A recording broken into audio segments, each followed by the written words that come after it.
Yaitu pelaksanaan Kampung Tangguh di wilayah Dungingi.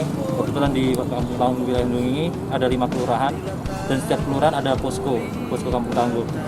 Nah, di situ kita menerapkan protokol kesehatan dan kegiatan-kegiatan apa yang di posko.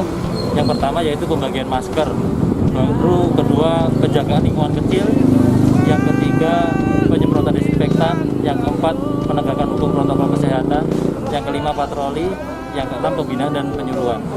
Jadi di situ kita laksanakan untuk menekan angka COVID di wilayah Kota Gorontalo secara umumnya, secara khususnya di wilayah Dungingi. Sudah cukup sedihmu, hapus air matamu. Semua yang terjadi Tuhan tahu. Genggam erat tanganku, tahu ini untukmu, menemanimu, mendoakanmu.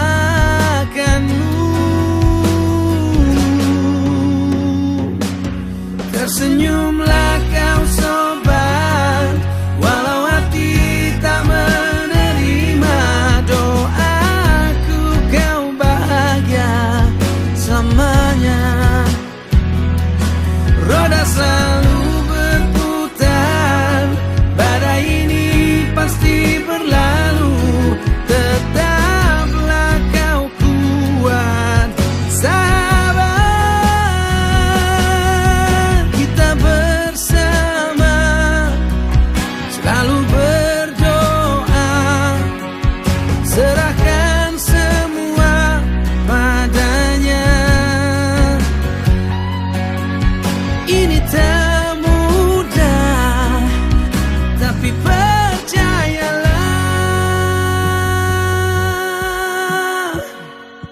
Tersenyumlah kau sobat, walau hati tak menerima doaku, kau bahagia.